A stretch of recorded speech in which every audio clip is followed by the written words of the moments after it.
My name is Sophia, and I am 47 years old. For most of my life, I lived by the rules others wrote for me, society's expectations, family traditions, and the heavy silence of judgmental eyes. I worked as a fashion designer, pouring my soul into fabrics, stitches, and colors, creating beauty for others while quietly hiding my own scars. Love, for me, was supposed to be over. At least that's what everyone around me believed. A woman my age, divorced, with grown children, wasn't expected to dream of romance again. I was meant to dedicate myself to my work, maybe spoil grandchildren someday, and grow old gracefully. But then Daniel entered my life, and everything I thought I knew about love unraveled.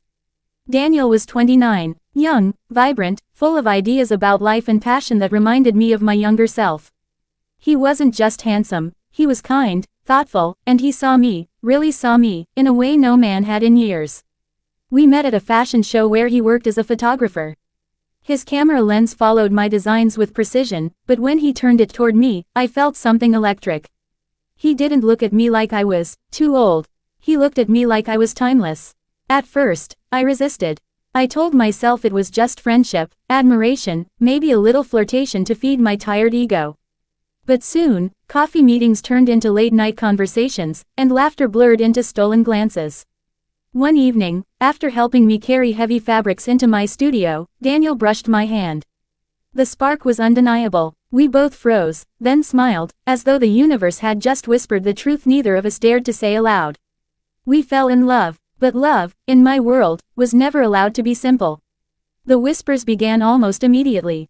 Sophia is old enough to be his mother. She should be ashamed. He's just using her. Some of my colleagues stopped inviting me to gatherings. Friends asked invasive questions. What does he even see in you? My own daughter refused to meet him, accusing me of embarrassing the family. I thought I was strong enough to ignore it, but judgment seeps into your skin.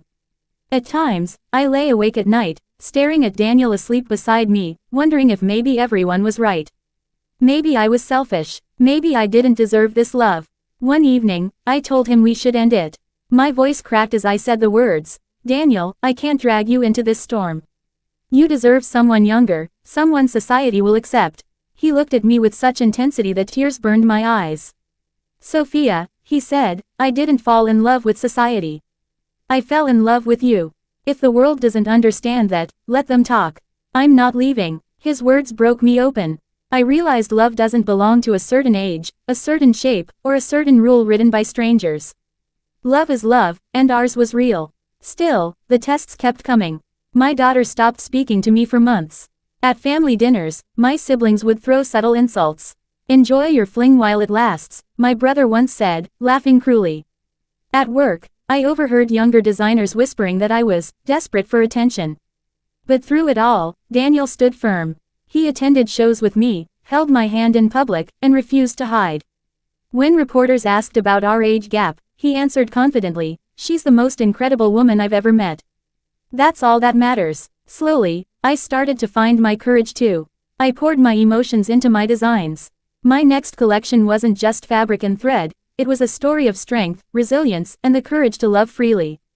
The show ended with a standing ovation, and Daniel's photographs of the event went viral. People began to see me not as a woman past her prime but as an artist blooming in her truth. The most difficult moment came when my daughter finally agreed to meet Daniel.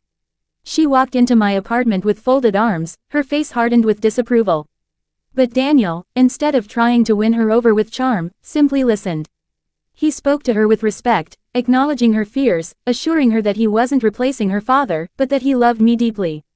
By the end of the evening, her glare had softened into curiosity. Weeks later, she called me and said, "Mom, I just want you to be happy. If he makes you happy, I'll try to accept it." I cried that night, grateful beyond words. The world didn't change overnight. People still whispered, and I'm sure some still judged us. But something inside me had shifted. I was no longer ashamed. I realized that when people judge, it often comes from their own fears, fear of aging, fear of being unloved, fear of breaking rules they never dared to question. And maybe, just maybe, our love wasn't only for us. Maybe it was a quiet rebellion, a statement that love has no expiration date. 1 year later, Daniel proposed to me in the most unexpected way. During a small fashion event, as the final model walked off the stage, the lights dimmed, and suddenly, he appeared in front of the audience. He held a microphone and said, "I've captured Sophia's art through my lens, but the greatest masterpiece she's ever given me is her heart. Today, I want to ask her to let me keep it forever." The crowd gasped as he knelt before me, a simple ring in his hand. My heart raced, tears filled my eyes, and I whispered, "Yes." The applause that followed wasn't just for us. It was for love, unapologetic, unbound, unashamed love. Today, I am 50, and Daniel is 32. 3 years have passed, and our bond is stronger than ever. We travel, we create, we laugh, and sometimes, we still face judgment. But it no longer hurts the way it once did. Because I know the truth now, love doesn't ask for permission. It doesn't care about age, background, or society's rules.